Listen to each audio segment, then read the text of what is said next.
The hotel hallway stretched before Naomi like a tunnel, her heels clicking against polished marble as she clutched the anniversary gift bag against her chest. Room 847. She had memorized the number from Derek's itinerary, imagining his surprised face when she knocked on the door. 7 years of marriage deserved celebration, even if it meant flying across 3 states to crash his business conference. The elevator had been full of conventioneers wearing name badges and discussing presentations. Naomi had smiled, thinking about how proud she was of Derek for landing this speaking opportunity. She'd stayed behind to handle things at home as usual, but today was special. Today she would remind him what really mattered. But now, standing 10 feet from his door, Naomi froze. Laughter spilled into the hallway. A woman's laughter, high and carefree. Then came sounds that made Naomi's stomach twist. Rhythmic thumping against a wall. Low moans. A female voice calling out in pleasure, followed by Derek's unmistakable groan. The anniversary gift bag slipped from Naomi's fingers, landing on the carpet with a soft thud. She couldn't move. Couldn't breathe. The sounds continued, growing louder, more intense. Every moan felt like a knife sliding between her ribs. 7 years. 7 years of putting his career first. 7 years of supporting his dreams while putting her own on hold. 7 years of believing in their partnership, their future, their love. And he was in there with another woman. Naomi's hand moved to her phone, operating on instinct rather than thought. She opened the recording app and held the device near the door. The sounds were clear, damning. Derek's voice, breathless and eager. The woman giggling and saying something about, "Your wife never needs to know." The recording lasted 3 minutes before silence fell. Naomi's hands shook as she saved the file. She needed to move, to think, to do something other than stand frozen in this hallway like a statue. Her feet carried her back to the elevator. She descended to the lobby, her mind buzzing with white noise. The front desk clerk, a young man named Timothy according to his name tag, looked up with a professional smile. "How can I help you?" Naomi forced her voice to work. "I need a room, please. For tonight." "Certainly. Let me check availability." His fingers flew across the keyboard. "We have several options. What floor would you prefer?" "8th floor," Naomi heard herself say. "Facing the interior courtyard if possible." Timothy's smile widened. "Perfect. I have room 852, which is actually across from another guest I checked in earlier this week. Regular customer. Mr. Collins, I believe." Naomi's ears perked up at the name. Derek Collins. Her husband. "Mr. Collins? Does he stay here often?" Timothy shouldn't have answered, but Naomi's distressed expression must have triggered his sympathy. "Oh yes, every month for the past 2 years. Always requests the same room. Very particular about it. 2 years." The words echoed in Naomi's head as she took the room key. 2 years of monthly business trips. 2 years of lies. She believed every excuse, every explanation about important clients and networking opportunities. Room 852 was directly across from 847. Naomi could see Derek's door from her peephole. She set her purse on the bed and sat in darkness, watching that door like it held all the answers to questions she hadn't known to ask. An hour later, the door opened. Derek emerged first, looking exactly as he did after their intimate moments together. That same satisfied smile, that relaxed posture. Behind him came a woman Naomi didn't recognize. Tall, slim, with long dark hair and expensive clothes. She reached up to adjust Derek's collar, an intimate gesture that suggested familiarity and comfort. Naomi pulled out her phone and took pictures. The woman kissed Derek's cheek. He squeezed her hand. They walked toward the elevator together, laughing about something. After they disappeared, Naomi remained in her room, staring at the evidence on her phone. The pictures. The recording. The lies crystallizing into undeniable truth. She should have felt something. Rage maybe. Heartbreak. Devastation. But instead she felt cold. Calculating. Clear-headed in a way that surprised her. Naomi opened her laptop and began researching divorce attorneys. She created a new email account Derek didn't know about. She transferred the photos and recordings to cloud storage with encrypted passwords. Then she called the front desk again. "Timothy, this is the guest from 852. I was wondering if you could help me with something." "Of course, ma'am. What do you need?" "I'm working on an anniversary surprise for my husband, and I wanted to see if I could get a history of his stays here." "You mentioned he's a regular customer?" Timothy hesitated. "Well, I shouldn't really access guest records without permission." "I understand. It's just that I want to plan something special, and knowing his preferences would help. Maybe which room he prefers. Or if he usually stays alone. The pause stretched. Then Timothy's voice returned, quieter. Let me see what I can do. Naomi waited, her heart pounding. This was wrong, she knew. But everything was wrong now. The life she believed in was built on lies. What was one more deception in the name of truth? Okay, Timothy said finally. Mr. Collins has stayed here 23 times in the past 2 years. Always room 847. And according to our records, he always books it under his business account, but the room shows double occupancy. Double occupancy? Yes, ma'am. Checkout records indicate 2 key cards are typically used throughout the stay. 23 times. 23 trips.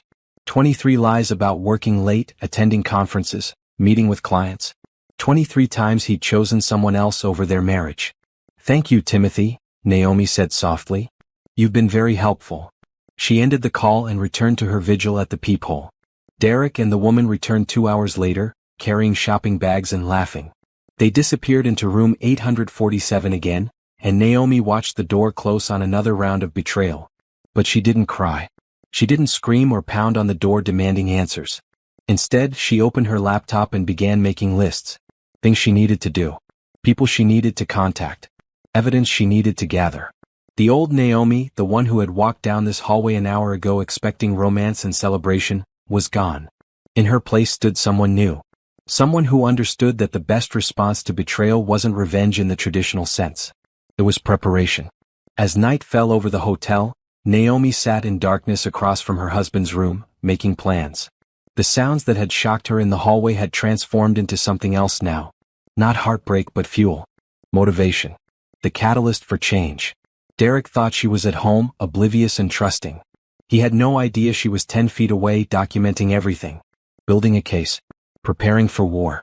Tomorrow she would fly home and act normal. She would smile and ask about his trip.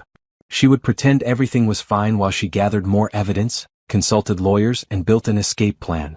Because Naomi had learned something important in that hallway. Love wasn't enough. Trust wasn't guaranteed. And sometimes the person you thought you knew best was actually a complete stranger. But she wasn't helpless. She wasn't trapped. She was angry and hurt and betrayed, but she was also smart and capable and done being taken for granted. Derek Collins had made a terrible mistake. He'd underestimated his wife. And that mistake was going to cost him everything. Naomi woke at dawn in her hotel room, her body stiff from sleeping in her clothes. Across the hall, Derek's door remained closed. She checked her phone and found 3 text messages from him, all sent the previous evening. Conference is going well. Miss you. Long day tomorrow. Might not be able to talk much. Love you. Each message felt like acid on her tongue as she read them. The casual lies delivered with such practiced ease. How many times had he sent similar texts while the other woman was right there beside him? Naomi didn't respond. Instead, she showered and changed into the spare clothes she'd packed for the surprise visit. She applied makeup carefully, transforming her puffy eyes and exhausted expression into something presentable. When she looked in the mirror, she saw a stranger. Someone harder. More focused. At 8 o'clock, Derek's door opened. He emerged alone, dressed in a business suit, carrying his conference materials. Naomi waited 5 minutes, then followed him downstairs to the conference center attached to the hotel. The lobby buzzed with attendees grabbing coffee and networking. Derek stood with a group of colleagues, laughing at someone's joke. He looked happy, relaxed, completely at ease with his double life. Naomi found a seat in the back of the main conference room where Derek would be presenting later that morning. She pulled out her laptop and pretended to work while watching him schmooze and charm everyone around him. He was good at this, she realized. The performance. The facade. He'd probably been good at it for years. At 10 o'clock, Derek took the stage to give his presentation about market trends and business strategy. Naomi listened with detached interest. He was articulate and confident, the kind of speaker who commanded attention. People around her took notes and nodded along. She wondered how many of them knew about his affair. If any of his colleagues suspected. Or if everyone was as blind as she'd been. After the presentation, Naomi slipped out of the conference room and returned to the hotel. She positioned herself in the lobby cafe with a clear view of the elevators, her laptop open to spreadsheets she wasn't actually reading. At noon, the other woman appeared. She wore a professional pencil skirt and blazer, her dark hair pulled back in a sleek ponytail. Up close, Naomi could see she was younger than expected.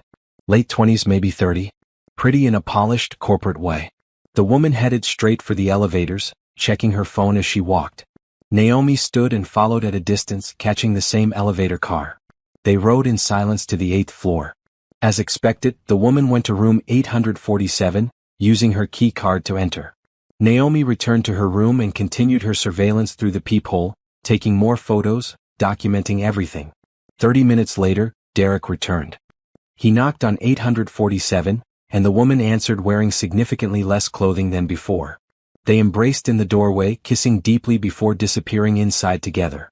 Naomi photographed the entire exchange.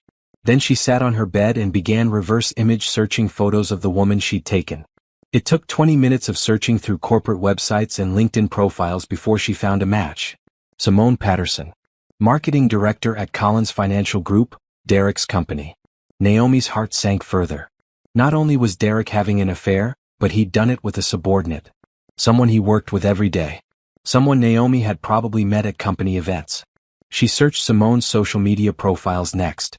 Facebook showed a woman who posted frequently about her career achievements and travel adventures. In several photos, Naomi spotted Derek in the background. Company picnics, office parties, business dinners. But there was something else. Photos of Simone with a man who appeared frequently in her posts. Her husband, according to the tags. Jackson Patterson. They'd been married for 5 years and had 2 young children. So Simone was married too. 2 families being destroyed by this affair, with 4 people completely oblivious to the destruction happening behind their backs. Naomi saved all the information to her encrypted files. Then she opened her banking app and examined their joint accounts more closely. Derek handled most of their finances, claiming it was easier since he worked in the financial industry. Naomi had trusted him, checking the accounts only occasionally to verify her automatic deposits were processed. Now she looked at every transaction from the past year. Restaurant charges she didn't recognize.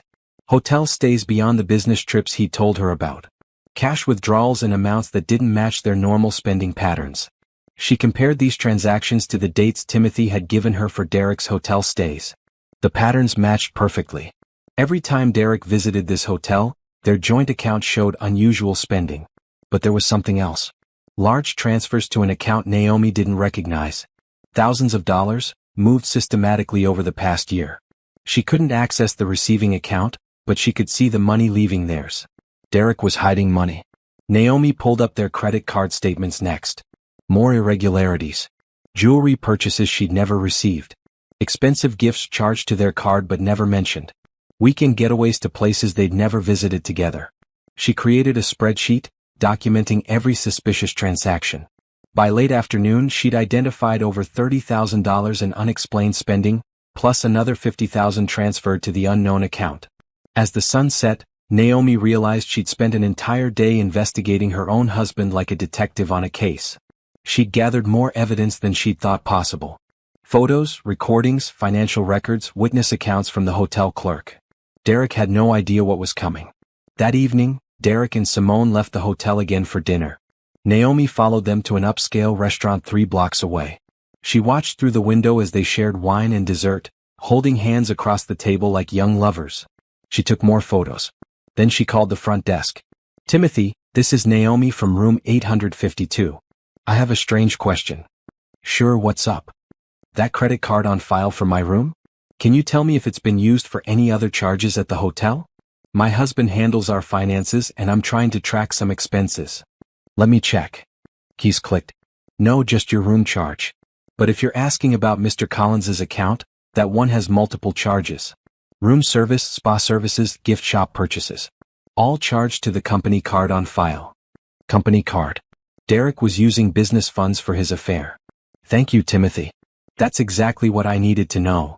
Naomi spent her 3rd night in the hotel room across from her husband's betrayal, but this time she felt different. Empowered. Armed with information and evidence. She transformed from shocked victim to strategic planner in less than 72 hours. When Derek and Simone returned from dinner, stumbling and giggling, Naomi was ready. She photographed them.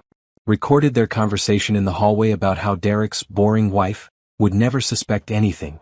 Documented Simone saying she couldn't wait until Derek finally left Naomi so they could be together properly. The words hurt, but they also clarified everything. This wasn't a mistake or a momentary lapse in judgment. This was a calculated, ongoing affair between two people who showed no remorse for the lives they were destroying. At midnight, Naomi finally allowed herself to feel. She sat in the darkness of her hotel room and let the tears come. She cried for the marriage she'd believed in, for the trust that was shattered, for the future she'd planned that would never happen. But when the tears stopped, something hard and resolute settled in her chest. Derek thought she was weak, dependent, someone who could be fooled and manipulated indefinitely. He was about to learn how wrong he was. Naomi opened her laptop and drafted an email to a divorce attorney she'd researched. She attached all her evidence and requested a consultation for the following week.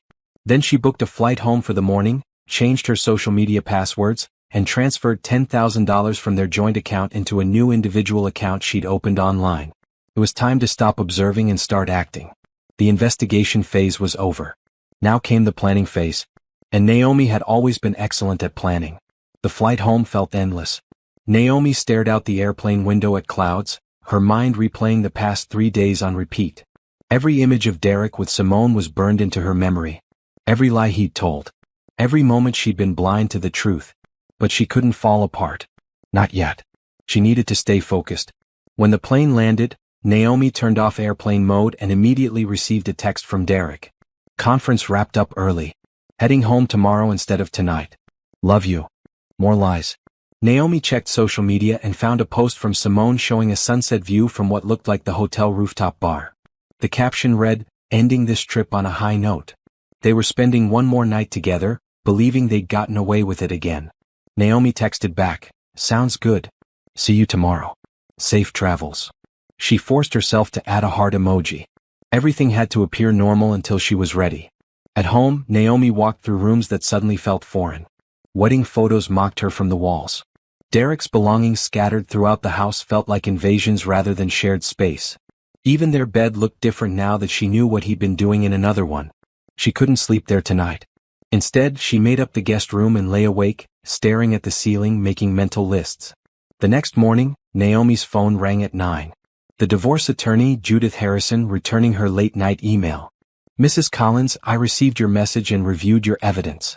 I'd like to meet with you as soon as possible. Are you available today?" "Yes, absolutely." "Good. Come to my office at 2. "And Mrs. Collins? Don't tell anyone about this meeting.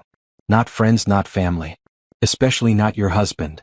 Judith Harrison's office occupied the corner suite of a downtown building.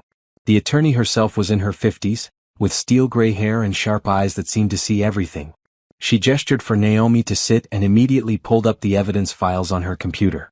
"This is extensive documentation," Judith said after 20 minutes of review. "The recordings, photos, financial records, witness statements from the hotel clerk. You've built a strong case. What happens now?" Naomi asked. "Now we build an even stronger case. From what I'm seeing, your husband has moved significant assets into hidden accounts. He's also used company funds for personal expenses, which could constitute embezzlement. We need to document everything before filing for divorce." "How long will that take?" "A few weeks, maybe a month. I know it seems like a long time to wait, but trust me. If we file now, Derek will immediately start hiding more assets. We need to know exactly what we're dealing with first." Judith connected Naomi with a forensic accountant named Ronald Briggs. He reviewed their financial records and confirmed Naomi's suspicions. Derek had been systematically moving money out of their joint accounts and into private accounts in his name only.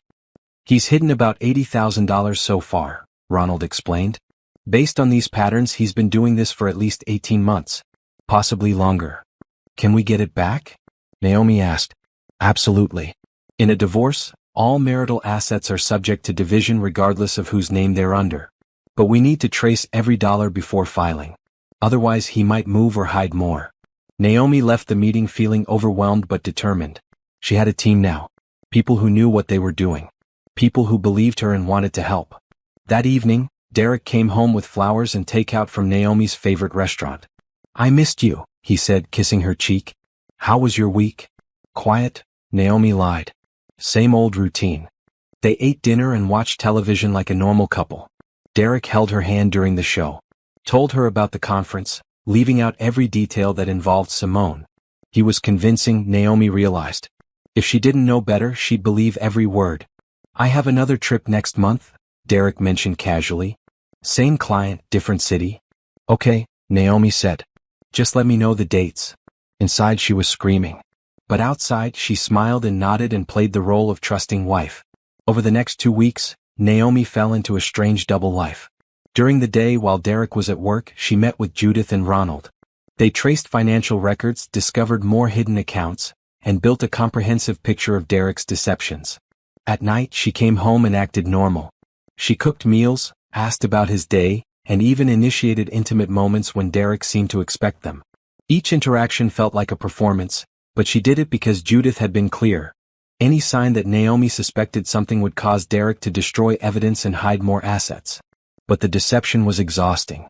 Naomi found herself losing weight, sleeping poorly, and constantly on edge. The stress of maintaining the facade while knowing the truth was crushing her.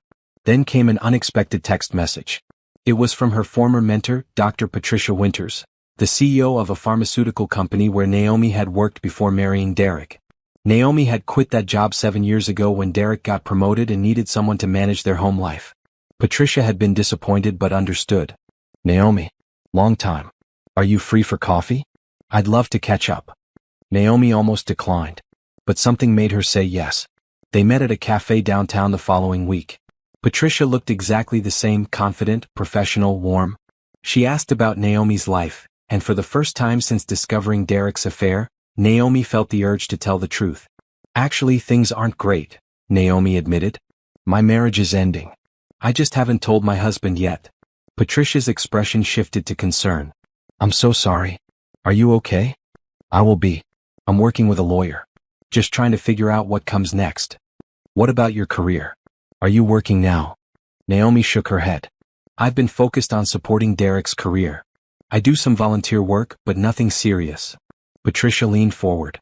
Naomi, do you remember that research director position I tried to recruit you for years ago? Yes, but that was. I still need someone for that role. Actually, I need someone for a position even better than that. We're expanding our research division and I'm looking for someone to lead it. The job is remote initially with occasional travel, and the salary is substantial. Naomi's heart raced. Patricia, I haven't worked in that field in years. But you were brilliant at it. You have a master's degree in pharmaceutical research that you're not using. And I've kept track of your publications. You've stayed current with the industry, even if you weren't officially employed. I don't know. Think about it. I'm serious. This could be a fresh start for you. You'd be financially independent, intellectually challenged, and doing work that matters. Plus, you'd report directly to me, which means you'd have support during this difficult transition. Naomi left that meeting with a job offer packet and a completely different perspective. For 7 years she'd believed her career was over. That she'd sacrificed it permanently for Derek's success. But here was Patricia, offering her a chance to reclaim that part of herself. That night, Naomi couldn't sleep. She read through the job offer documents. The salary was more than Derek currently made. The benefits were excellent. The work itself was exactly what she'd loved doing before marriage had derailed her ambitions. She thought about Derek, sleeping peacefully beside her, completely unaware that his wife was planning to leave. Completely unaware that she was building a new life without him. By morning, Naomi had made her decision.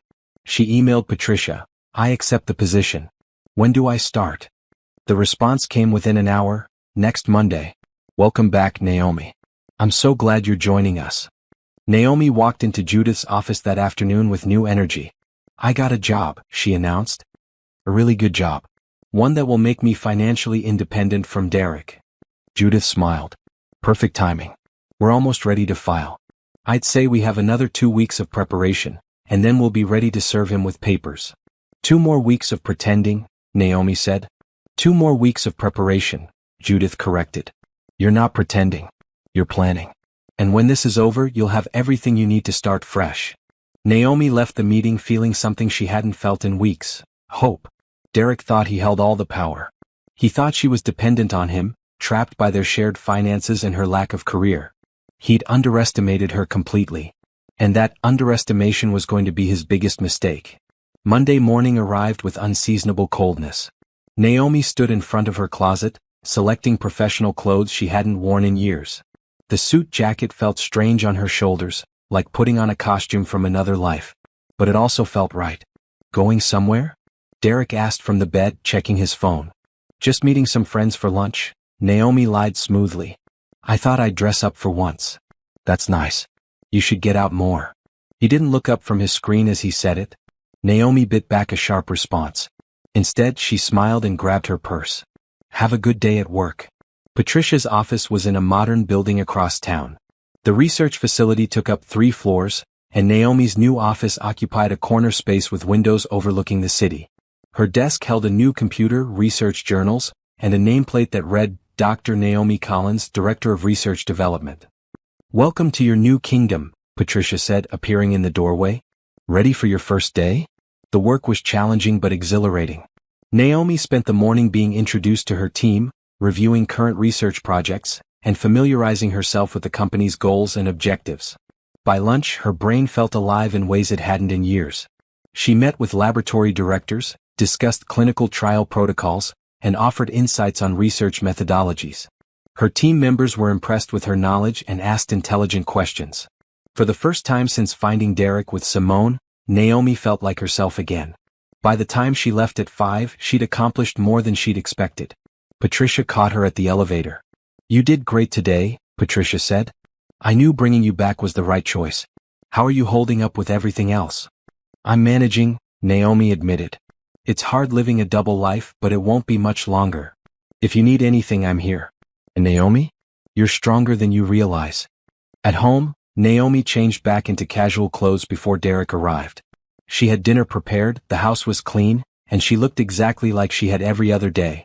Nothing to suggest she'd just completed her first day at a job he didn't know about. Derek came home at 7 looking tired. Long day, he muttered, heading for the shower. Naomi checked his location on the tracking app she'd installed on his phone during one of his sleeping marathons. The tracking showed he'd left the office at 5:30 and spent 90 minutes at an address she recognized as Simone's apartment building. So he wasn't working late. He was seeing her. Even on regular workdays now, not just during his fake business trips. After Derek showered and joined her for dinner, Naomi watched him eat and talk about his day as if nothing was wrong. He mentioned meetings and client calls, office politics and upcoming projects. Every word felt hollow. How was your day? He asked eventually. Fine. Had lunch with friends, did some reading, normal stuff. Good. You should enjoy yourself more. You're always cooped up here. The irony wasn't lost on Naomi. Derek wanted her cooped up and dependent. It made his double life easier. A stay-at-home wife who didn't work meant someone who wouldn't notice irregular hours or suspicious behavior. Someone who wouldn't have the financial means to leave easily. But that equation had changed and Derek had no idea. Over the next 2 weeks, Naomi perfected her double life. She'd wake early, dress professionally, and tell Derek she was meeting friends or running errands.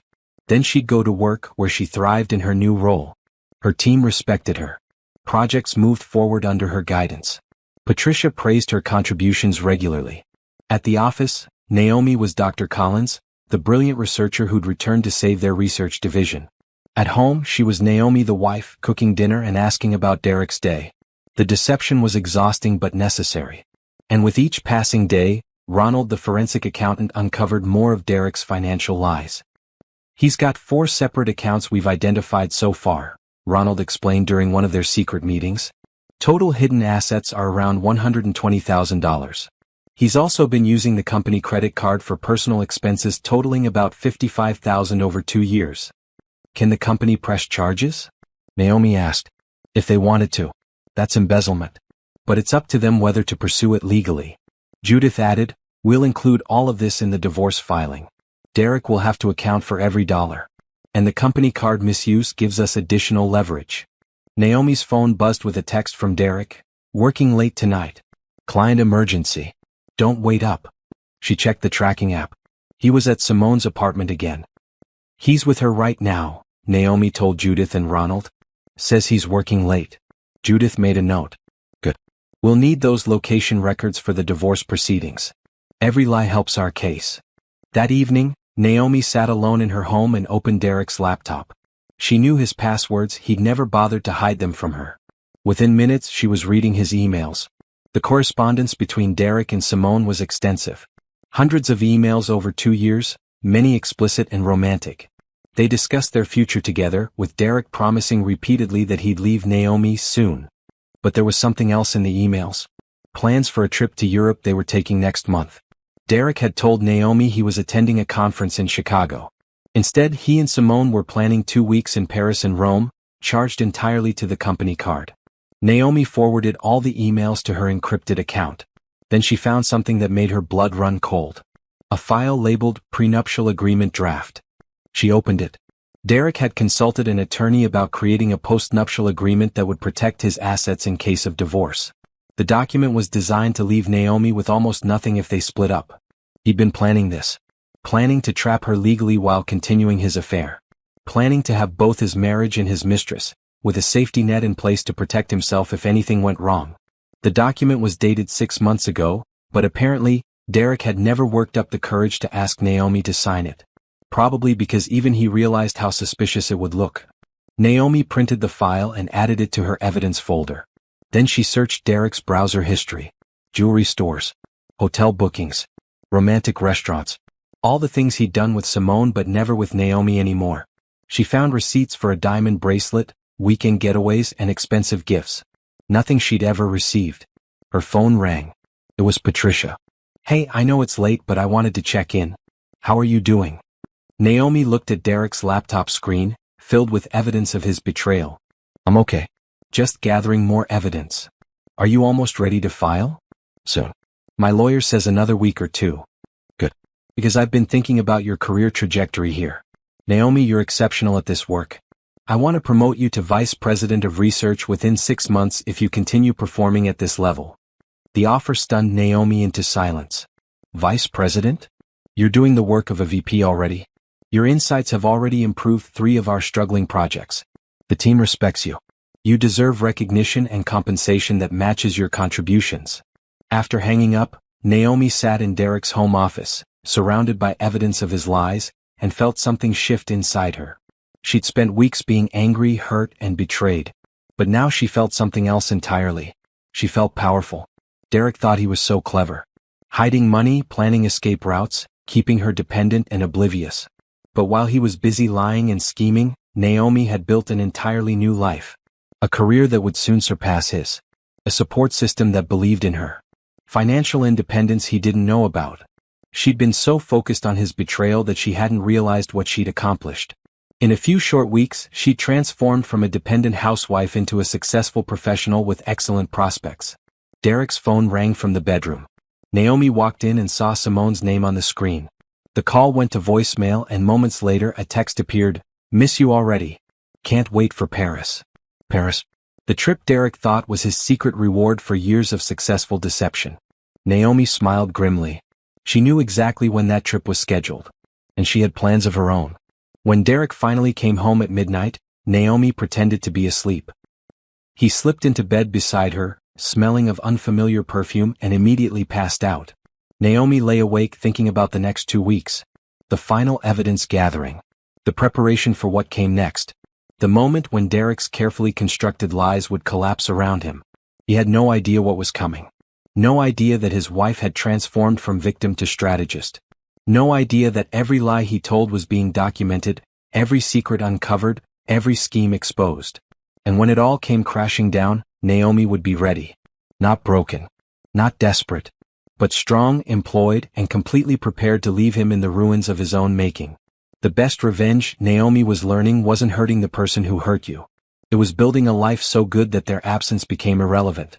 And that life was already well underway. The tracking app showed Derek had been spending increasing amounts of time at Simone's apartment. Naomi had documented 17 visits in the past 3 weeks alone, each one marked by text to her about working late or meeting clients. The lies had become so routine that Derek barely bothered to make them creative anymore. Naomi sat in her office reviewing research proposals when her phone buzzed with another location update. Derek's dot pulsed on the map at Simone's building again. It was 2 in the afternoon on a Wednesday. She pulled up Simone's social media profiles, something she'd been monitoring regularly. Simone's latest Instagram post showed a professional headshot with the caption, "Excited for new opportunities on the horizon." New opportunities.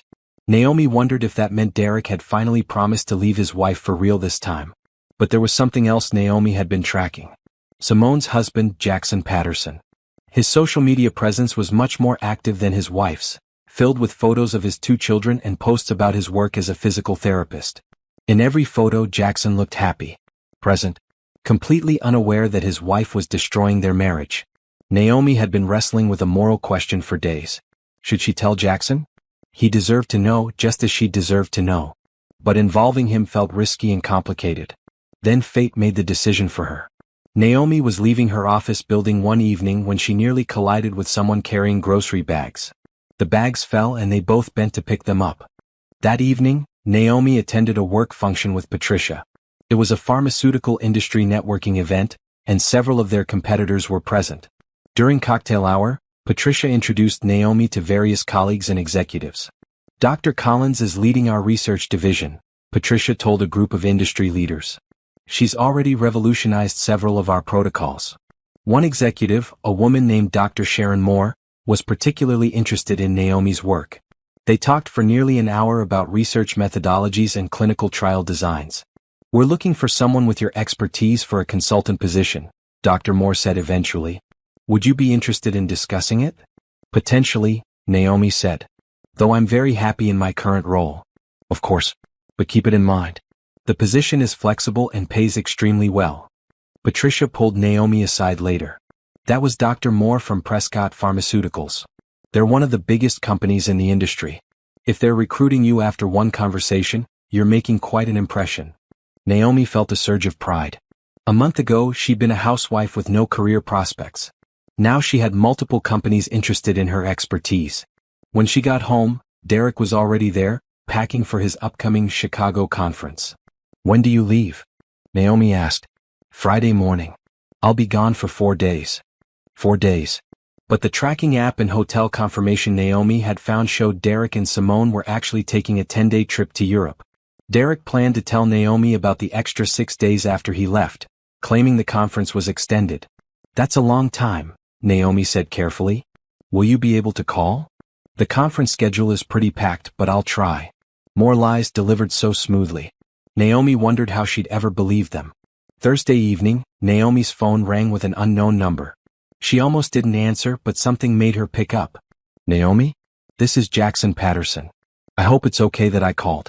I got your number from building security. Naomi's pulse quickened. Of course. Is everything okay? I'm not sure. Can we meet for coffee? I need to talk to someone and you seem trustworthy. They met at a cafe the next morning. Jackson looked tired, like he hadn't slept well. I think my wife is having an affair, he said without preamble. And I think the man she's with is named Derek Collins.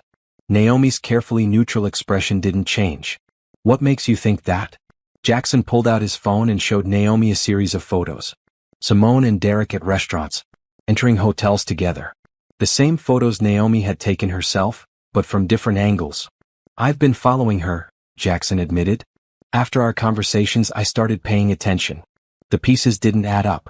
So I hired a private investigator. I'm sorry, Naomi said quietly. That must be devastating. The investigator says they've been seeing each other for over 2 years. That most of Simone's business trips were actually trips with him. Jackson's hands shook as he held his coffee cup. We have 2 kids. How could she do this? Naomi took a deep breath. This was the moment of truth. Jackson, I need to tell you something. Derek Collins is my husband. Jackson's eyes widened. What? I've known about the affair for weeks.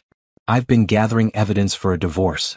I'm planning to serve Derek with papers today when he leaves for what he thinks is a secret trip with your wife. They sat in stunned silence for a moment. Then Jackson laughed bitterly. So we're both being played. Yes. But we don't have to be victims. What do you mean? Naomi pulled out her tablet and showed Jackson everything. Her evidence files. Her timeline. Her documentation of Derek's financial fraud and embezzlement. I've been planning this carefully, she explained. Making sure Derek can't hide anything or weasel out of consequences. And I think you should do the same.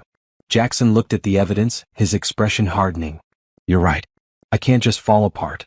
I have kids to protect. Exactly. So let's work together. Derek and Simone think they're so clever, sneaking around behind our backs. Let's show them what happens when they underestimate the people they've been lying to.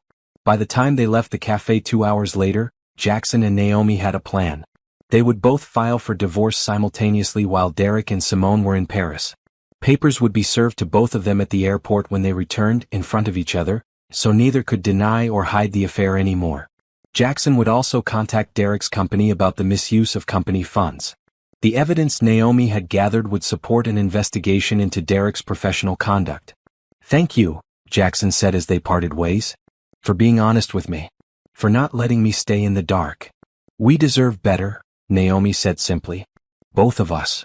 That evening, Derek kissed Naomi goodbye before heading to the airport. "I'll miss you," he said, holding her close. "I'll miss you too," Naomi replied, and for once, it wasn't entirely a lie. She'd missed the man she thought she married. But that man had never really existed. After Derek left, Naomi made one final call to Judith. "He's on his way to the airport. Start the process." "Consider it done," Judith said. "By the time Derek lands in Paris, the divorce papers will be filed and all joint accounts will be frozen. And Jackson is filing his papers too." "Yes, this is really happening." "It is. How are you feeling?" Naomi looked around her home, soon to be just her home. At the wedding photos she'd already removed from the walls. At the future she'd built for herself over the past month. "I feel ready," she said. "Finally ready." Derek's flight to Paris departed at 6 in the morning. Naomi knew because she'd been tracking it on her phone, watching the little airplane icon move across the Atlantic. She imagined Derek and Simone sitting together in business class, probably holding hands, toasting champagne, celebrating their successful deception. They had no idea what was waiting for them. Naomi spent the morning at her office, trying to focus on work but constantly checking her phone. Judith had promised to text when the divorce papers were officially filed. Jackson was doing the same with his attorney. At 10 o'clock the text came, "Papers filed. Accounts frozen. Process servers will meet them at the airport when they return." Naomi texted back, "Thank you for everything. Thank you for being prepared. This is one of the cleanest divorce cases I've handled. You've done everything right." Patricia knocked on Naomi's office door around noon. "You seem distracted today. Everything okay?" "Actually, everything's perfect. I filed for divorce this morning." Patricia's eyes widened. "Oh my God. How are you feeling?" "Relieved, honestly. It's been building for so long that filing feels like finally exhaling." "Well, if you need time off." "No. I'd rather be here working. It keeps my mind occupied." They talked for a while about what came next. The divorce process, the property division, the emotional adjustment.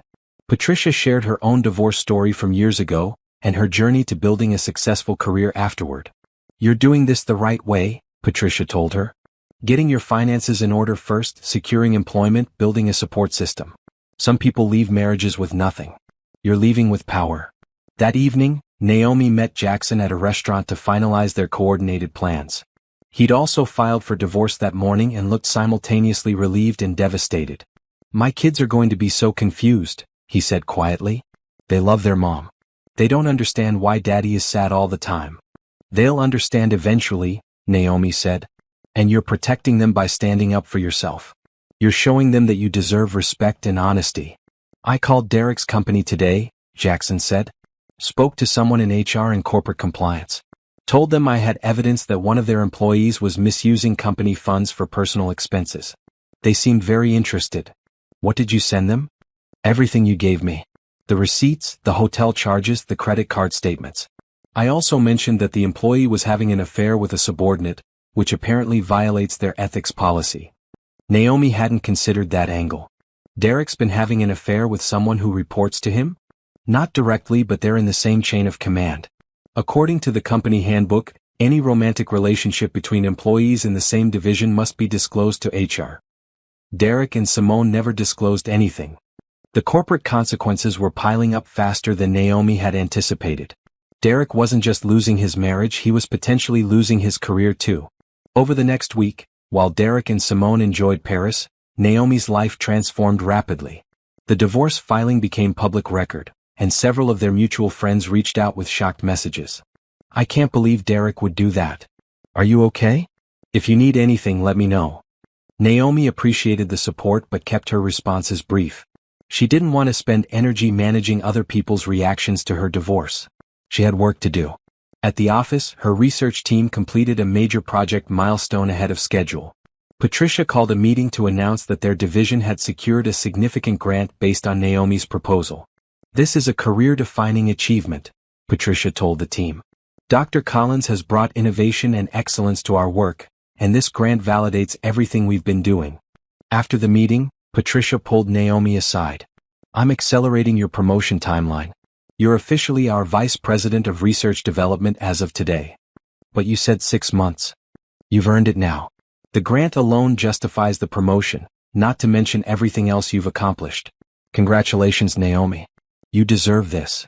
Naomi felt tears prick her eyes. A month ago, she'd been a housewife with no prospects.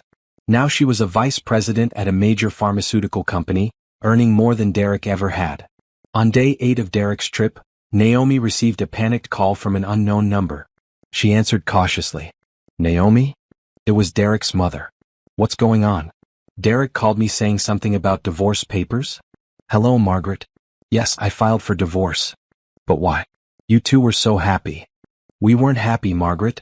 Derek has been having an affair for 2 years. Silence on the other end. Then quietly, are you sure? I have recordings, photos, financial evidence, and witness statements. I'm very sure. Oh my God. I had no idea. Naomi, I'm so sorry. Thank you. I appreciate that. What can I do? How can I help? I don't need anything. But I appreciate you calling. Margaret started crying. He's my son, but what he did is wrong. You deserved better. I'm ashamed of him.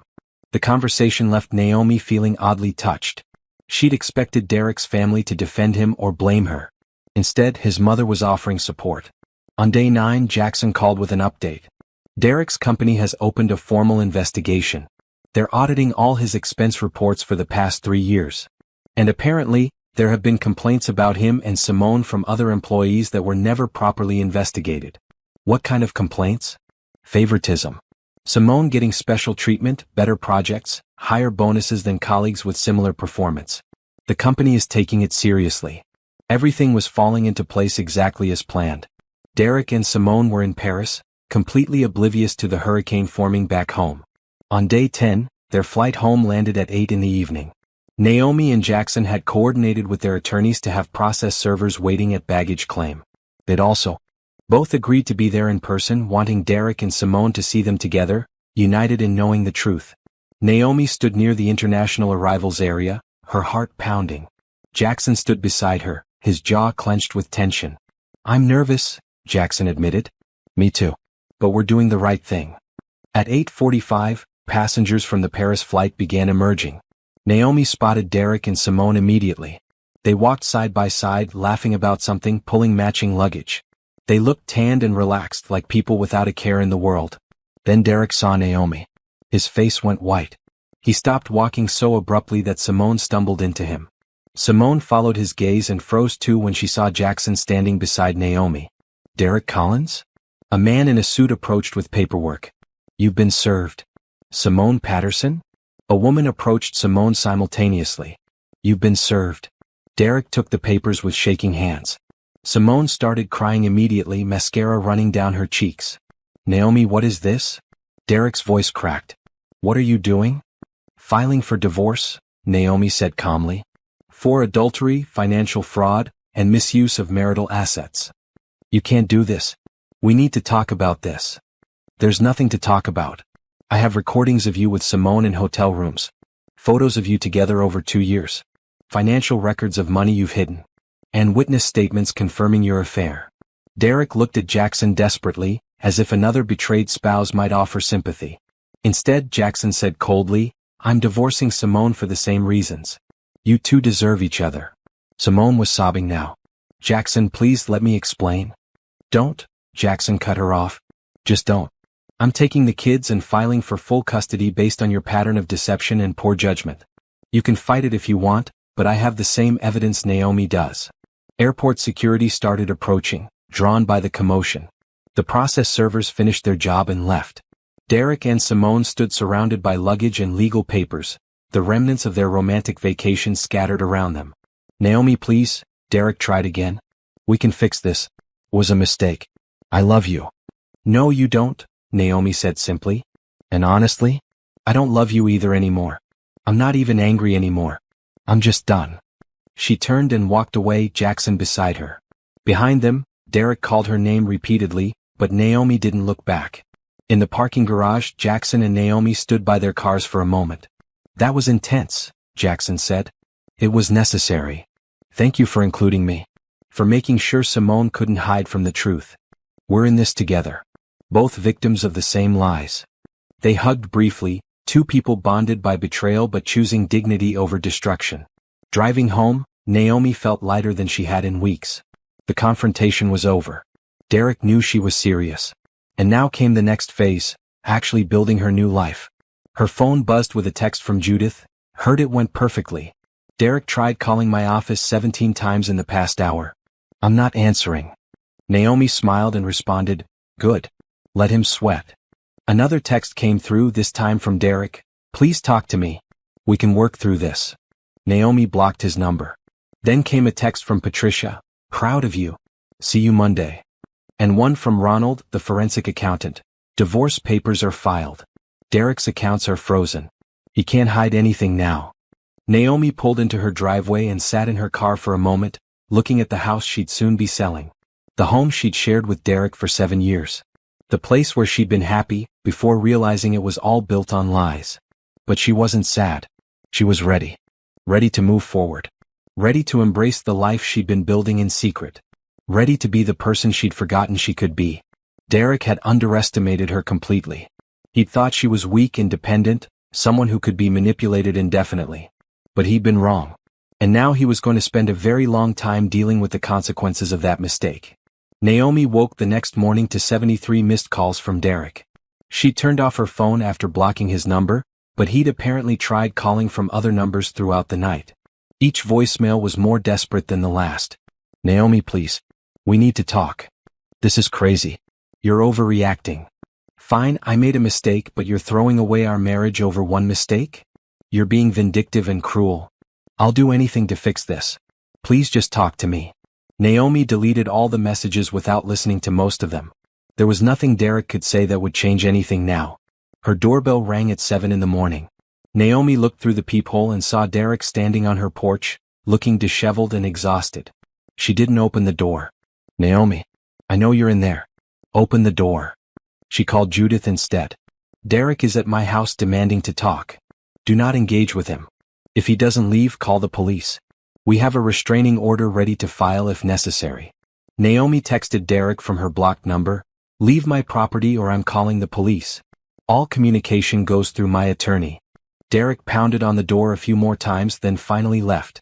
Naomi watched through the window as he sat in his car for 20 minutes, staring at the house before driving away. Her phone rang with a call from Margaret, Derek's mother. "Naomi, I just talked to Derek. He's devastated. He should be devastated. He destroyed our marriage." "I know, honey. I'm not defending him. I just wanted to check on you. Are you okay?" The unexpected kindness made Naomi's throat tight. "I'm managing. It's been a difficult few weeks. If you need anything, please call me. I mean that. You were a good wife to my son and he threw it away. That's on him, not you." After hanging up, Naomi showered and dressed for work. Normalcy felt important right now. Maintaining her routine gave her a sense of control. At the office, Patricia was waiting with coffee and concern. "How are you holding up?" "I'm okay. Just want to focus on work." "Good plan. Actually, I have something that might help. Remember Dr. Moore from Prescott Pharmaceuticals?" She called again. "They want to fly you out to their headquarters for a formal interview about a director-level position. I just got promoted to VP here." "I know. But hear her out. Sometimes multiple offers help clarify what you really want. Plus, the interview experience is valuable." Naomi agreed to the interview partly because Patricia was right, but mostly because staying busy kept her from thinking about Derek. Throughout the morning, her phone buzzed with texts from people she hadn't heard from in years. News of the divorce had apparently spread through their social circle rapidly. Most messages were supportive, but a few made her uncomfortable. "Wow, Derek really messed up. I always thought you two were perfect together. Are you dating yet? I know someone perfect for you." Naomi ignored most of them. She wasn't interested in discussing her failed marriage with acquaintances who'd barely stayed in touch over the years. But one message caught her attention. It was from Brenda, who'd been her maid of honor and closest friend before drifting apart when Derek claimed Brenda was too negative about their relationship. "Naomi, I just heard. I'm so sorry. Can we talk? I've missed you." They met for lunch that afternoon.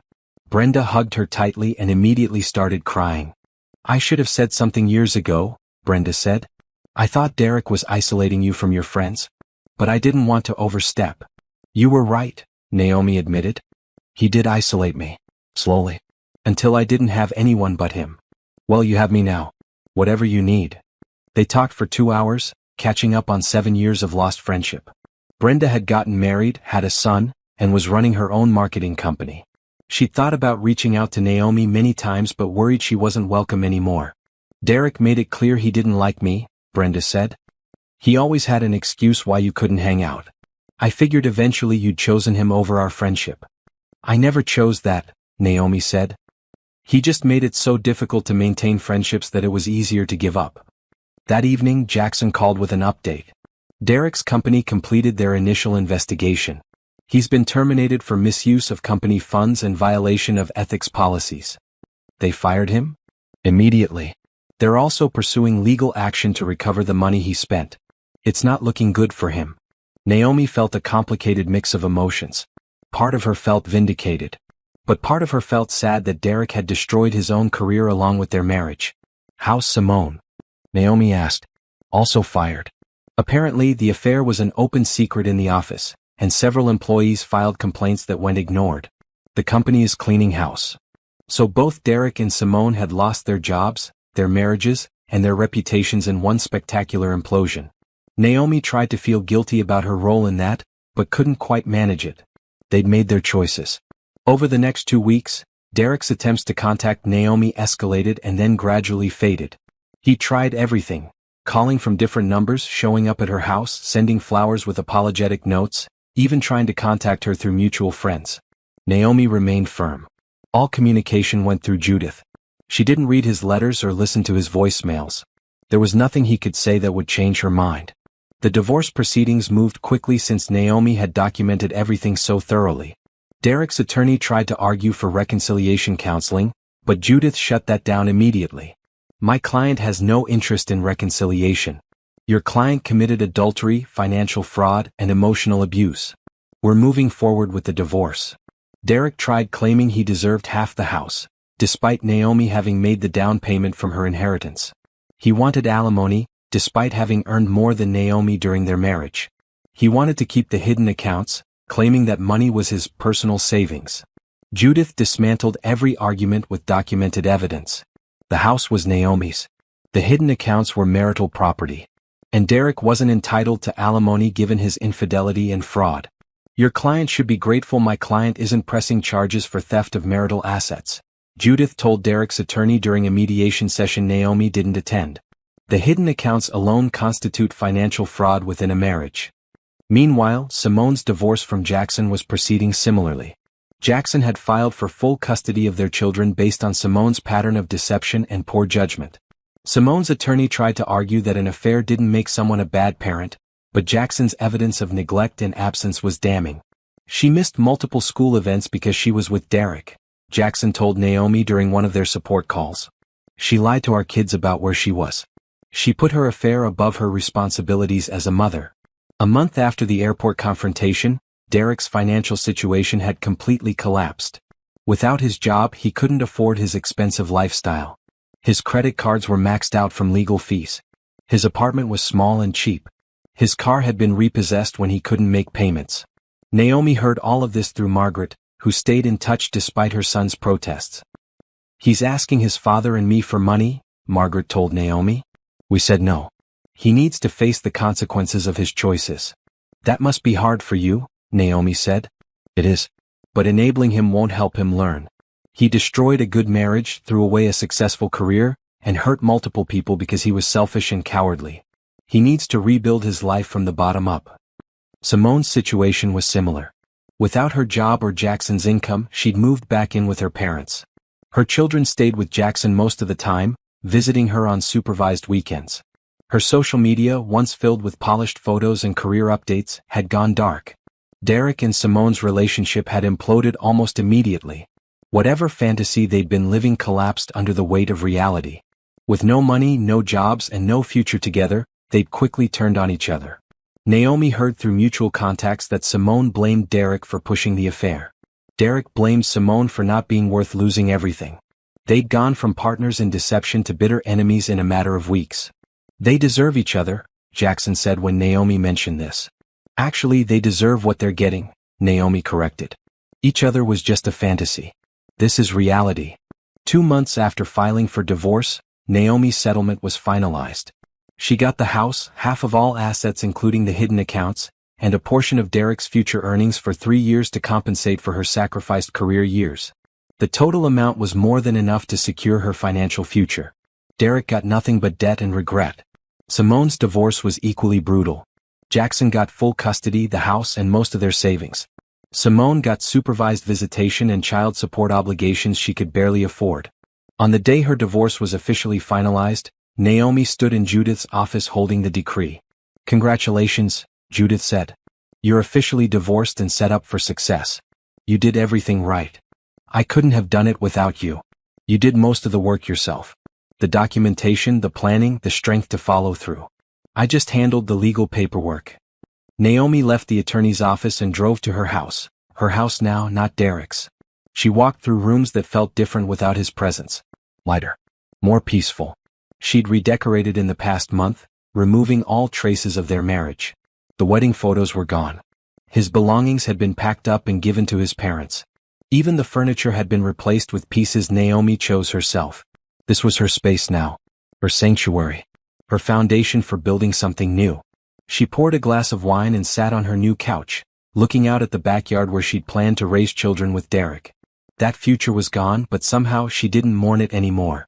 Because in destroying her old life, Derek had inadvertently freed her to build a better one.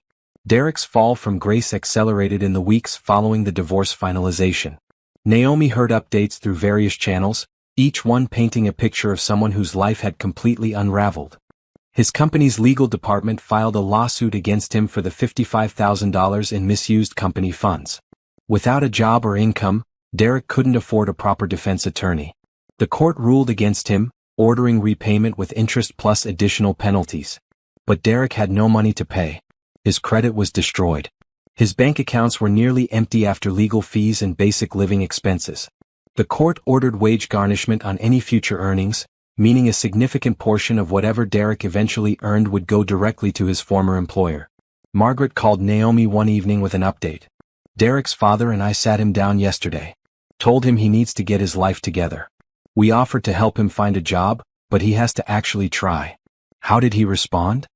"He's still in denial about everything. Keeps saying you overreacted. That Simone led him on. That his company treated him unfairly. He can't seem to accept that he did this to himself. Some people never do accept responsibility," Naomi said. "I'm disappointed in him. His father is too. We raised him better than this." Derek eventually found work as a financial analyst at a much smaller firm, making half his previous salary. Even that was difficult to secure given his termination from his previous job. The wage garnishment meant he took home barely enough to cover rent and food. His apartment was in a neighborhood far removed from his former lifestyle. No luxury amenities, no proximity to restaurants and entertainment. Just basic housing in an area he'd once looked down on. Naomi knew all this not because she was checking on him, but because people kept telling her. Friends who'd run into Derek reported back with updates. Margaret called regularly. Even strangers at networking events would mention knowing that guy who got fired for embezzling and having an affair. Derek's reputation in the financial industry was destroyed. Companies that might have hired him passed once they learned his history. Professional contacts stopped returning his calls. He'd gone from rising star to cautionary tale in a matter of months. Simone's situation was similarly bleak. Without her job or marriage, she'd lost her identity. She tried finding work in marketing, but her termination from Derek's company had blacklisted her in the industry. Employers who interviewed her would inevitably ask about the gap in her resume, and the truth was damaging. She eventually took a job in retail management, a significant step down from her previous corporate position. The pay was barely enough to cover child support and basic expenses. Her children, when they visited on supervised weekends, were confused about why mommy lived with grandma and daddy lived somewhere else. Jackson reported that his kids were adjusting to the new normal. They were angry at Simone but thriving with the stability Jackson provided. He'd been granted full custody after Simone missed multiple court-ordered parenting classes. The judge wasn't impressed. Jackson told Naomi during one of their periodic check-in calls. Simone kept making excuses about why she couldn't attend. Eventually, the judge ruled that she demonstrated a pattern of putting herself ahead of her children's needs. Meanwhile, Derek and Simone's brief relationship had ended in spectacular fashion. Naomi heard through the grapevine that they'd had a public argument at a restaurant where Simone accused Derek of ruining her life and Derek accused Simone of being the reason he'd lost everything. They were screaming at each other, Brenda reported after witnessing the argument. It was embarrassing. Security had to escort them out. Neither Derek nor Simone had moved on to new relationships. Derek had tried dating, but women would Google his name and discover the affair and embezzlement. Simone was too focused on basic survival and supervised visits with her children to think about romance. 6 months after the divorce, Naomi ran into Derek at a grocery store. She was shopping after work, still in her professional clothes from the office. Derek was there in sweatpants and a wrinkled shirt, his cart containing ramen noodles and generic brands. He saw her first and froze in the aisle. Naomi almost didn't recognize him. He'd lost weight but not in a healthy way. He looked worn down and tired, his former confidence completely gone. "Naomi," he said quietly. "Derek." They stood in awkward silence. Other shoppers moved around them, oblivious to the history between these two strangers in the cereal aisle. "How have you been?" Derek asked eventually. "Good. Busy with work. I heard you got promoted. Vice president, right?" "Yes." More silence. Derek's eyes kept darting to Naomi's cart, which contained organic produce, quality meats, and other items that clearly indicated financial comfort. "I'm sorry," Derek said finally. "For everything. I know that doesn't mean much now, but I need you to know I regret what I did." Naomi considered his words. The old her would have accepted the apology, tried to make him feel better, smooth things over. But that Naomi was gone. "I appreciate you saying that. But an apology doesn't change what happened. I know. I lost everything. My job, my marriage, my reputation. I'm barely getting by. And it's all my fault." "Yes, it is." Derek flinched at the blunt response. "You could have been more forgiving." And there it was. The hint of blame shifting. The suggestion that Naomi had somehow been too harsh. "No, Derek. I couldn't have. You didn't make one mistake. You made hundreds of deliberate choices over 2 years to lie to me, cheat on me, and steal from me. You don't get forgiveness for that. You get consequences. I've learned my lesson. I've paid for what I did." "Good. I hope you have learned. But that doesn't mean I forgive you or want you in my life." She moved past him, continuing her shopping. Derek stood alone in the aisle, holding his cart of discount ramen, looking lost. Naomi didn't look back. That evening, Patricia called to discuss an opportunity. Dr. Moore from Prescott Pharmaceuticals made a formal offer. They want you as their chief research officer. It's a significant promotion with a substantial salary increase. "I'm happy here," Naomi said. "I know. But listen to the offer before deciding. It's impressive." The offer was indeed impressive. Double her current salary, a comprehensive benefits package, research budget with significant autonomy, and a corner office at their headquarters. It was the kind of position most researchers spent decades working toward. "Take a week to think about it," Patricia said. "I'd hate to lose you, but I won't stand in your way if this is what you want." Naomi spent the next few days considering the offer. The money was appealing, but she was happy in her current role. Patricia had been supportive during the divorce. Her team respected her. The work was fulfilling. But the Prescott position represented something bigger. A chance to work on cutting-edge research that could impact millions of people. A chance to lead at the highest levels of pharmaceutical development. She called Brenda to discuss it. "What does your gut tell you?" Brenda asked. "That I've earned this. That I deserve big opportunities." "Then take it. You spent 7 years putting Derek's career first. Now it's time to put yourself first." Naomi called Dr. Moore the next day. "I accept your offer." "Excellent. We're thrilled to have you. When can you start?" "I need to give proper notice to my current employer. Is 2 months acceptable?" "Perfect. We'll have everything ready for you." Telling Patricia was difficult. They'd built a strong professional relationship, and Patricia had been crucial to Naomi's recovery. "I understand completely," Patricia said when Naomi broke the news. "This is an incredible opportunity. I'm proud of you for taking it. You gave me a chance when I needed it most. And you exceeded every expectation. Go make an impact at Prescott. You've earned it." As word spread about Naomi's new position, the congratulations poured in. Professional contacts reached out to express admiration. Colleagues from her past career reconnected. Even some of Derek's former co-workers sent messages praising her success. Margaret called to congratulate her too. Derek heard about your new job. He's not taking it well. I'm sorry that affects him, but this isn't about Derek. I know. And I'm proud of you. You rebuilt your life while Derek is still making excuses for his. The contrast between Naomi's rising trajectory and Derek's continued decline was stark.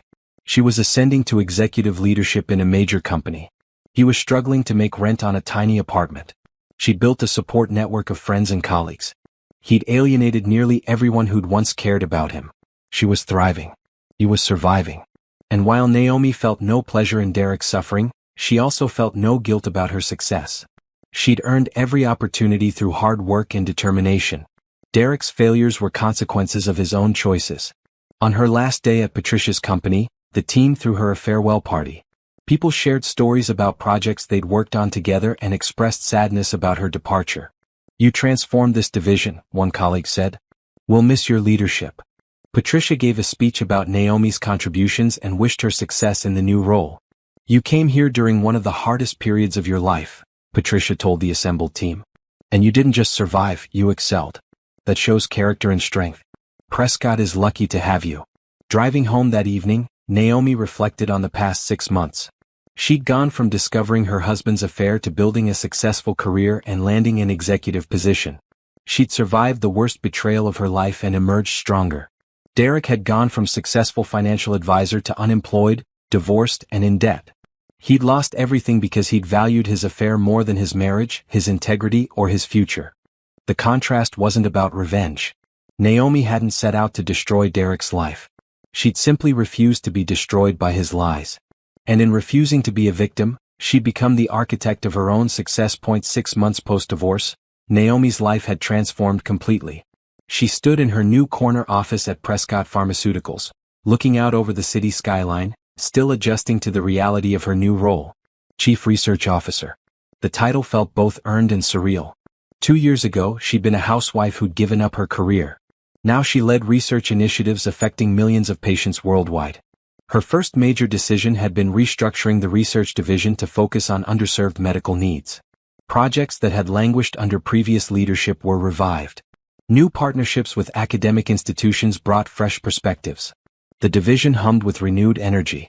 Dr. Collins, the board is ready for your presentation, her assistant announced. Naomi gathered her materials and walked into the boardroom with confidence. She presented her strategic plan for the next 3 years, outlining research priorities, budget allocations, and projected outcomes.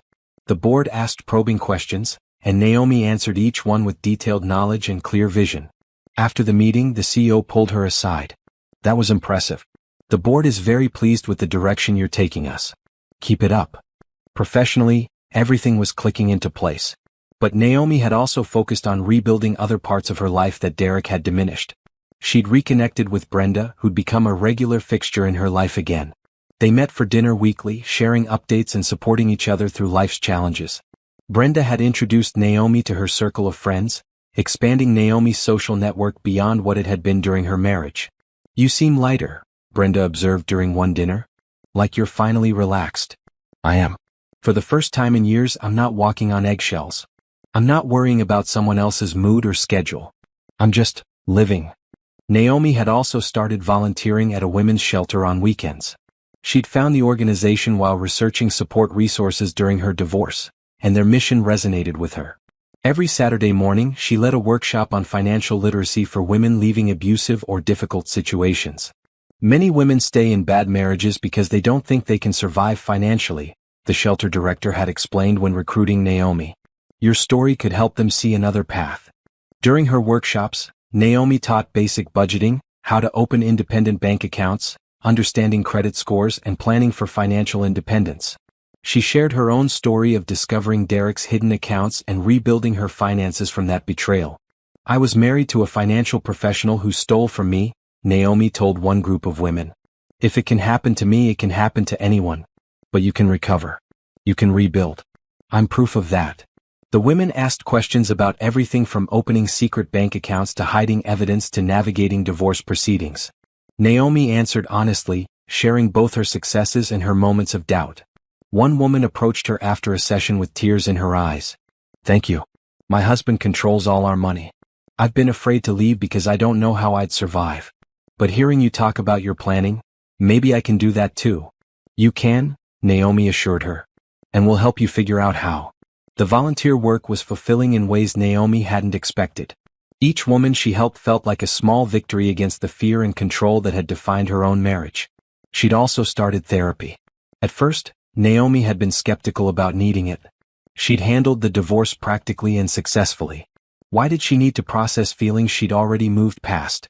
But her therapist, Dr. Williams, helped her understand that practical success didn't mean emotional healing was complete. "You've done all the external work," Dr. Williams explained during one session. "You've rebuilt your career, established financial independence, created a support system. But have you processed the betrayal itself? The grief? The loss of trust?" Over several months of weekly sessions, Naomi worked through layers of emotion she'd suppressed during the crisis. The anger she'd channeled into planning. The hurt she'd ignored while gathering evidence. The grief for the marriage she'd thought she had. "I feel stupid sometimes," Naomi admitted. "How did I not see what was happening for 2 years?" "You trusted your partner. That's not stupid. That's what you're supposed to do in a healthy marriage. Derek violated that trust. His deception is not a reflection of your intelligence or awareness." The therapy sessions helped Naomi understand that she wasn't to blame for Derek's choices. She'd been a good wife, a supportive partner. His decision to betray her said everything about him and nothing about her worth. 8 months post-divorce, Naomi sold the house she'd shared with Derek. Too many memories haunted those rooms. She bought a modern condo downtown, closer to her office, with floor-to-ceiling windows and an open floor plan that felt nothing like her old home. She decorated it herself, choosing pieces that reflected her taste rather than compromising with someone else's preferences. The space was entirely hers, bright, minimalist, peaceful. Margaret helped her move, insisting on being involved despite Derek's protests. "This is beautiful," Margaret said, looking around the new condo. "It suits you. Thank you for being here. I know it's complicated with Derek.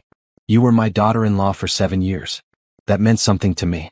His mistakes don't erase that relationship." Margaret had maintained contact throughout the divorce, much to Derek's frustration. She'd attend Naomi's professional events, sent congratulatory cards for her promotions, and called regularly to check in. "Derek thinks I'm being disloyal," Margaret confessed. "But I can love my son and still hold him accountable. What he did was wrong. You deserved better." Naomi hugged her. "Thank you. Your support has meant everything." At work, Naomi's division secured approval for 3 major research initiatives she championed. One focused on affordable treatments for rare diseases. Another explored innovative approaches to chronic pain management. The third investigated preventive therapies for age-related cognitive decline. "These projects align with our mission to make meaningful impacts in healthcare," Naomi told her team. "Not just profitable treatments but solutions that genuinely help people." Her leadership style was collaborative but decisive. She trusted her team's expertise while providing clear direction. She advocated for resources while managing budgets responsibly. And she mentored junior researchers, remembering how important Patricia's mentorship had been to her own recovery. One young researcher, a woman named Tasha, approached Naomi after a team meeting. "Can I ask you something personal?" "Of course. I heard you got divorced recently. That you rebuilt your career after being out of the field for years. How did you do it?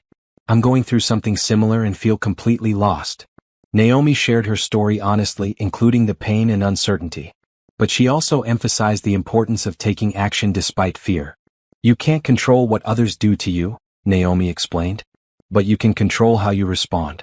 I chose to respond by building something better rather than falling apart. You can too." Tasha thanked her with tears in her eyes. "I needed to hear that.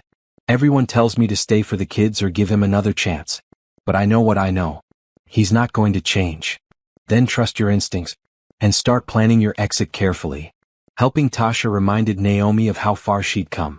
A year ago, she'd been the one receiving advice and support. Now she was in a position to offer both. Socially, Naomi's life had expanded beyond what it had been during her marriage. Brenda introduced her to a book club. Patricia included her in professional networking groups. The women's shelter connected her with other volunteers who became friends. She dated occasionally, though without any serious interest. A few colleagues asked her out. Some men she met through friends showed interest. But Naomi wasn't ready for a relationship. She was still enjoying being independent, making decisions solely for herself. "I spent 7 years putting someone else's needs first," she told Brenda when declining to be set up on a blind date. "I'm not ready to do that again." "That's healthy," Brenda agreed. "There's no timeline for moving on." 1 year after discovering Derek's affair, Naomi attended a pharmaceutical industry conference where she was scheduled to give the keynote speech. Her topic: Innovation through Adversity, Building Research Programs That Matter. Preparing for the speech, Naomi reflected on the past year. The discovery in the hotel hallway. The investigation and planning. The divorce and rebuilding. Every step had led to this moment. She thought about Derek struggling in his diminished life.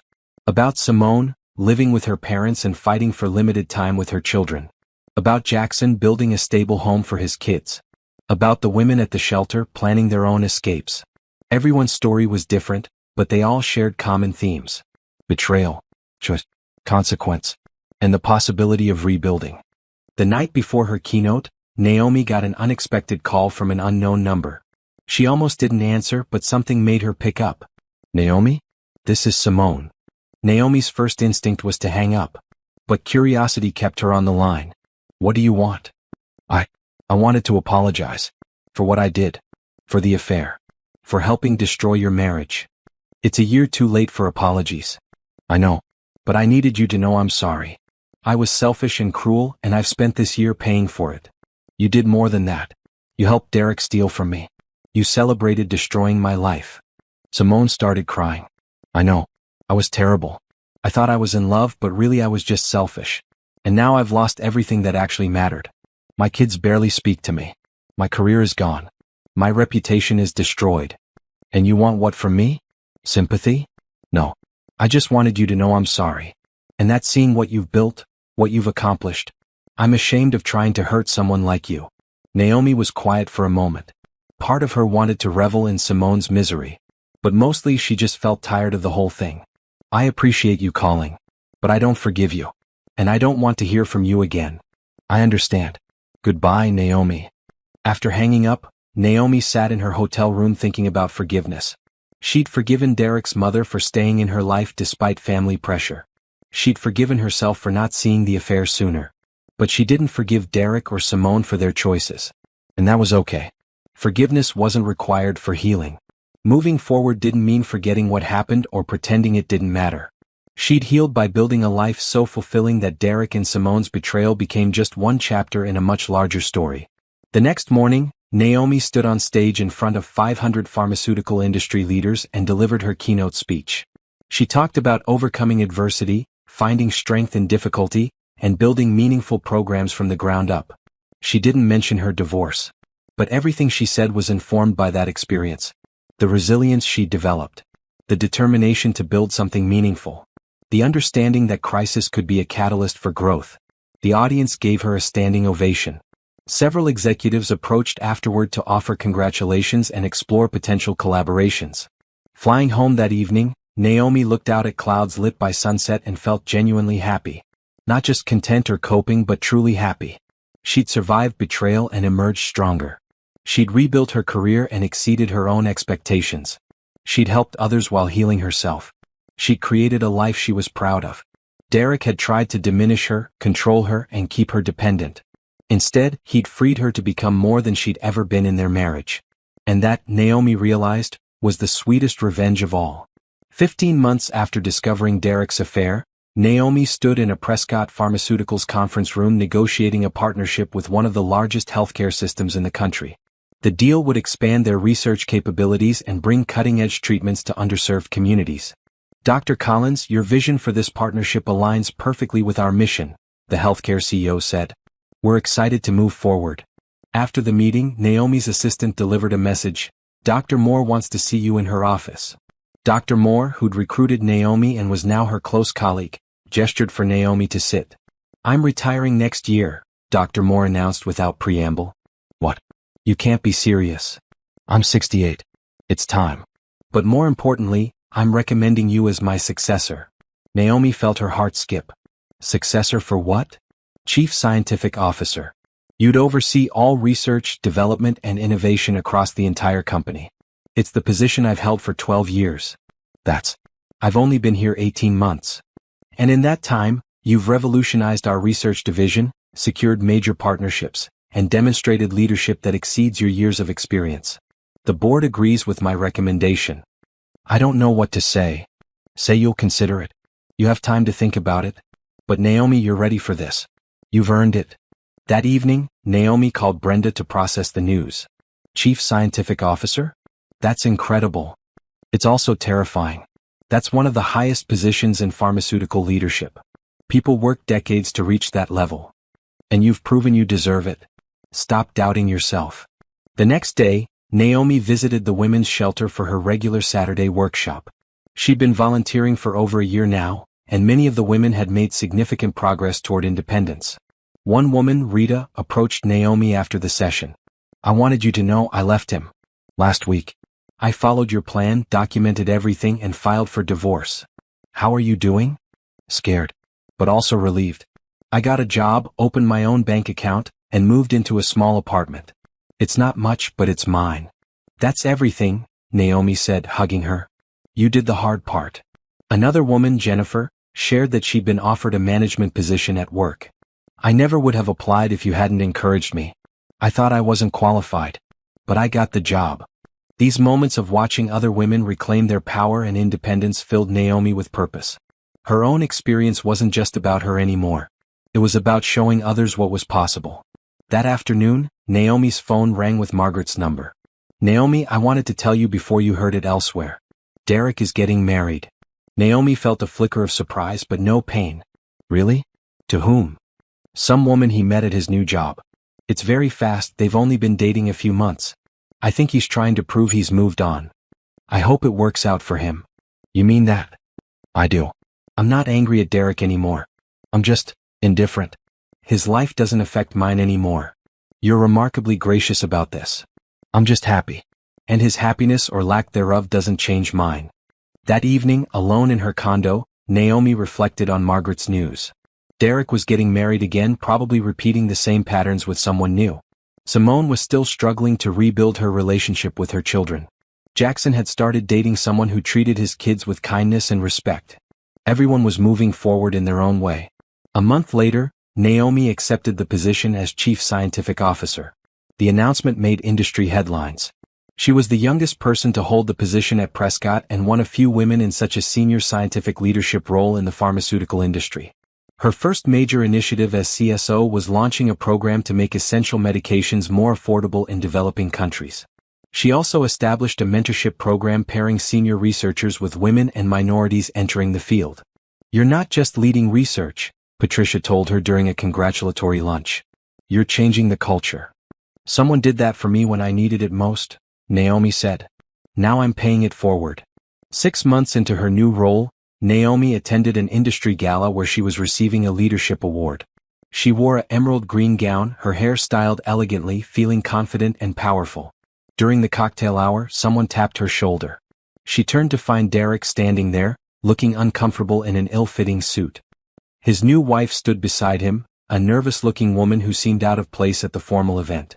Naomi, Derek said awkwardly. Congratulations on your award. Thank you. Derek, it's good to see you. This is my wife, Amanda. Naomi shook Amanda's hand graciously. It's nice to meet you. They made small talk for a few minutes. Derek worked in a mid-level position at a small investment firm. Amanda was a teacher. They'd bought a modest house in the suburbs. Derek kept glancing at Naomi's designer gown, the diamond earrings she'd bought herself, the confident way she navigated the room greeting industry leaders. She saw the regret in his eyes, the realization of what he'd lost. I heard about your promotion, Derek said. Chief Scientific Officer. That's impressive. Thank you. I've been fortunate. No, you earned it. You always were brilliant. I never appreciated that. Naomi smiled kindly. I hope you're happy, Derek. Both of you. Truly. She excused herself gracefully and moved on to other conversations. She didn't think about Derek for the rest of the evening. When Naomi accepted her award later that night, she gave a speech about resilience and transformation. 2 years ago, I was at the lowest point of my life, she told the audience. My marriage had ended, my career was non-existent, and I felt like I'd lost everything. But I learned something crucial. We're not defined by what happens to us, but by how we respond. The audience listened intently as she continued. I could have stayed bitter. I could have let betrayal destroy me. Instead, I chose to rebuild. To refocus on work that matters. To help others who were struggling like I had struggled. And in doing that, I found something better than what I'd lost. Today, I lead research initiatives affecting millions of patients worldwide. I mentor women entering our field. I support programs that make healthcare more accessible. None of that would have happened if I'd stayed stuck in the past. So to anyone facing difficult transitions or unexpected setbacks, your story isn't over. This is just a chapter. And you get to write what comes next. The room erupted in applause. Several people approached afterward to share their own stories of professional or personal setbacks they'd overcome. Dr. Moore hugged Naomi. That was beautiful. And so true. Months continued to pass, each one bringing new opportunities and growth. Naomi's division secured breakthrough approvals for 2 medications she championed. The affordability program she'd established expanded to 15 countries. Her mentorship program grew to include 50 young researchers. On the 2-year anniversary of discovering Derek's affair, Naomi took the day off work. Not to mourn or remember pain, but to celebrate how far she'd come. She spent the morning at the women's shelter, surprising them with a significant donation and news that she'd established a scholarship fund for women pursuing education while leaving difficult situations. This is incredible, the shelter director said. This will change so many lives. Someone gave me a chance when I needed it most, Naomi said. Now I'm doing the same. That afternoon, she met Brenda for lunch at the restaurant where they'd reconnected 2 years ago. Remember when we met here? Brenda said. You were so lost. I was terrified. I had no idea how I'd rebuild my life. And now look at you. Chief Scientific Officer. Industry leader. Philanthropist. Mentor. I'm just someone who refused to let one bad thing define my entire story. They toasted to friendship, resilience, and the future. That evening, Naomi stood on her condo balcony watching the city lights. She thought about the woman who'd stood in that hotel hallway hearing her husband betray her. That woman had been scared and hurt but also stronger than she'd known. She transformed pain into purpose. Betrayal into opportunity. Loss into growth. Derek had tried to diminish her, but he'd actually freed her to become more than she'd ever been. His betrayal had been the catalyst for her to rediscover her own worth and capabilities. 2 years ago, Naomi had thought her life was ending. Now she understood it had actually been beginning. She pulled out her phone and deleted Derek's old contact information, which she'd kept without even realizing it. She removed the photos of their wedding that still lived in archived folders. She let go of the last remnants of that failed marriage. Not with anger or pain but with gratitude. Because Derek's betrayal had given her something unexpected. The chance to build a life completely on her own terms. A life where she answered to no one, compromised with no one, and built something meaningful purely from her own vision and values. She'd learned that the best revenge wasn't hurting the person who hurt you. It was building a life so fulfilling that their absence became irrelevant.